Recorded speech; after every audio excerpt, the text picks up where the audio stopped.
Het belangrijkste nieuws van Curaçao in het Nederlands. Extra Journaal. Vers van de pers. Welkom bij Extra Journaal. Fijn dat u weer kijkt. We hebben het belangrijkste nieuws voor u op een rij gezet. En we beginnen met het bericht dat de politie 600 wapens teruggeeft. Het is de opening van de Extra vandaag. Het is een opvallend verhaal omdat de politie eerder 600 wapens in beslag heeft genomen van een wapenhandel. Dat gebeurde omdat uit onderzoek was gebleken dat sommige van die wapens waren afgegeven aan mensen op Curaçao, maar daarna in handen kwamen van mensen die eigenlijk daar helemaal geen recht toe hadden, dus niet in de beveiliging werkten, of mensen buiten Curaçao. Er was heel veel gaande en dat moest onderzocht worden. Nou, die wapens zijn in beslag genomen en er was een enorme druk op de politie, dat meldde de Extra al eerder, om die wapens terug te geven. En nog voordat alles is onderzocht, alle wapens zouden moeten worden onderzocht of ze betrokken zijn geweest of gebruikt zijn bij misdrijven. Nou, nog voordat het hele onderzoek afgerond kon worden, zijn de wapens alweer teruggegeven, zo meldt de Extra. En dat is opvallend en daar zullen ook nog vragen over worden gesteld. 4 overvallers gepakt. Dat gebeurde gisterochtend. Toen werden 4 mensen aangehouden in een huis in de wijk Kent U Zelf. Leden van het Atraco-team, het arrestatieteam en de douane vielen het huis binnen en troffen daar spullen aan die te maken hebben met overvallen. De 4 personen die zijn gearresteerd worden verdacht van het plegen van overvallen. Ook zijn wapens en munitie in beslag genomen en 2 auto's. De Extra meldt dat er vorig jaar ook al een huiszoeking is verricht in hetzelfde huis door leden van het zogenaamde Joyride-team. Toen ging het om gestolen auto's. Lijstnummers voor 21 maart zijn bekend. We weten wat de volgorde is van de partijen op het stembiljet op 21 maart. Gisteren was er een loting bij de electorale raad, Consejo Supremo Electoral. En daaruit kwam naar voren dat MFK de nummer 1 positie heeft gekregen in de loting. Miho Curaçao 2, PAR 3, Movimento Causa Promé 4, MANPIN 5, CEM 6, PNP 7 en Trabalpa Curaçao 8. Ook zijn de kleuren opgeschreven, is duidelijk welke partij welke kleur heeft gekregen. MFK blijft met wit, Miho Curaçao heeft roze gekozen. Nou, de PAR heeft geel, Causa Promé grijs, MAN en PIN blauw, CEM heeft goud, PNP groen en Trabalpa Curaçao bruin. Jeugdrechtbank voor scholen, dat is een idee dat gisteren werd geopperd tijdens een vergadering in het parlement. Het was een vergadering over onderwijs en gezonde scholen. En daar sprak onder meer mevrouw Kim Roelofs. Zij is een professional op het gebied van mediation bij juridische problemen onder jongeren. Ze kwam met het idee dat er 10 jaar geleden een jeugd-jongerenrechtbank is gestart op scholen in Nederland. En dat zou ook voor Curaçao een oplossing kunnen zijn. Het houdt namelijk in dat jongeren die op de middelbare school zitten worden getraind om als mediators op te treden en conflicten op te lossen op een manier die past bij hun leeftijd. Op deze manier krijgen jongeren zelf een vorm van autoriteit om conflicten op te lossen. En het gaat niet om het vellen van een oordeel of het geven van schuld, maar om een bemiddelingsproces op gang te brengen. En het is goed dat jongeren daar al op die leeftijd mee beginnen, aldus mevrouw Roelofs. Movimento Causa Promé wil corruptie aanpakken. Dat zeiden ze gisteren tijdens een persconferentie. Daarin gaven ze aan dat binnen het bestuur van Curaçao corruptie een van de grootste problemen is. Om deze reden heeft de partij de strijd tegen corruptie als speerpunt opgenomen in haar actieplan. En om corruptie binnen de overheid aan te pakken wil de partij een integriteitsinstituut oprichten dat verantwoordelijk wordt voor het geven van educatie en vorming op het gebied van integriteit. De partij pleit ook voor strengere straffen voor degenen die corruptie uitlokken. Een integriteitscursus zou verplicht moeten worden voor alle ambtenaren, parlementariërs en bestuurders, aldus Causa Promé. Kat overleeft 4 weken in een zeecontainer. Dat is een heel opmerkelijk verhaal, naar buiten gebracht door de stichting Kitten Rescue. Die werden erbij gehaald. Toen bleek dat in een container die op 11 januari in Nederland gesloten werd en op 7 februari op Curaçao weer geopend werd en de container was verzegeld. Dus 4 weken lang heeft die kat in die container overleefd zonder ogenschijnlijk water en voedsel. Hij was in relatief goede conditie, zo zegt de stichting Kitten Rescue. Maar het is wel opmerkelijk hoe lang die kat het heeft uitgehouden en dat hij nog steeds in leven is gebleven. Sterke kat.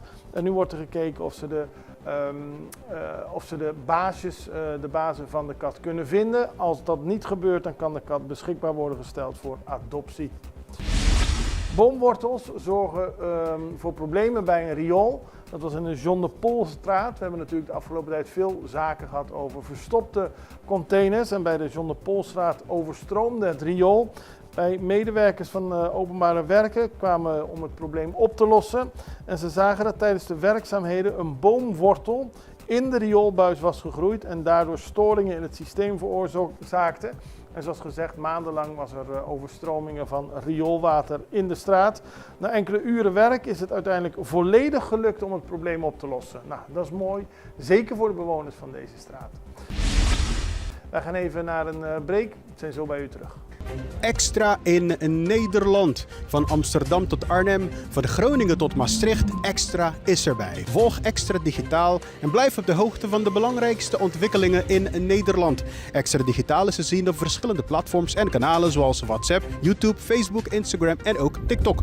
Wilt u ons op de hoogte brengen van een evenement of iets doorgeven? Neem contact op via WhatsApp, e-mail, Facebook of bel gewoon 06 1364 2945. Volg of abonneer je op Extra Digitaal. Klik aan en volg ons.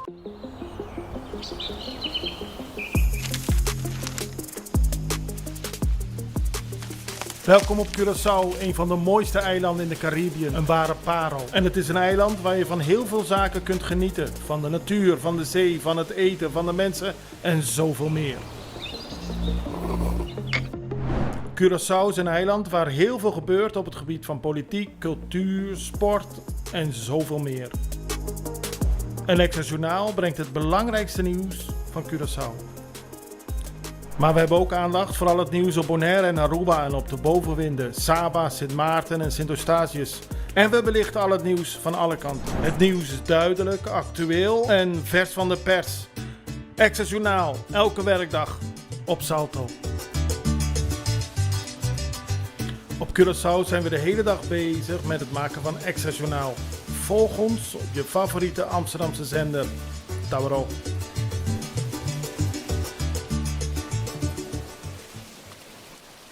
We beginnen op Sint Maarten, want daar vond deze week een grote zoektocht plaats in de Pointe Blanche gevangenis. Er zitten nog geen 100 mensen opgesloten, maar in samenwerking met Defensie zijn alle cellen doorzocht en daar kwamen 73 steekwapens uit. Ongelooflijke hoeveelheid, 20 mobiele telefoons en ook marihuana en ecstasy. En zoals gezegd waren mariniers op Sint Maarten van Defensie in het Caribisch gebied aanwezig om ondersteuning te bieden bij deze controle. Ministerraad stemt in met MKB-garantstelling. Dat is deze week bekendgemaakt. De ministerraad heeft ermee ingestemd om geld van borgstelling MKB-kredieten beschikbaar te stellen voor ondernemers op Curaçao, Aruba en Sint Maarten. Hiermee wordt de toegang tot financiering voor ondernemers in het Caribische deel van het Koninkrijk aanzienlijk verbeterd. Het levert volgens de Nederlandse regering een belangrijke bijdrage aan economische versterking van de regio.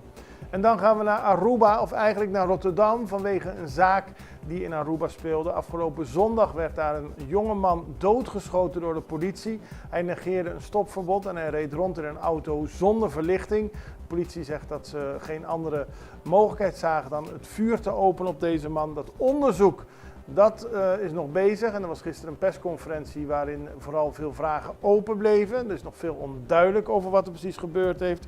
Maar een Arubaanse man, woonachtig in Nederland, Hiram Rodriguez, heeft het initiatief genomen om een demonstratie te organiseren in Nederland om onvrede te uiten over wat afgelopen zondag is gebeurd.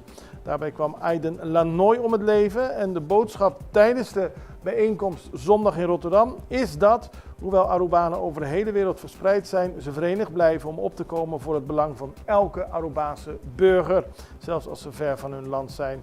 Bij de Rotterdam Centraal begint om 5 uur de manifestatie en het evenement zal live worden uitgezonden.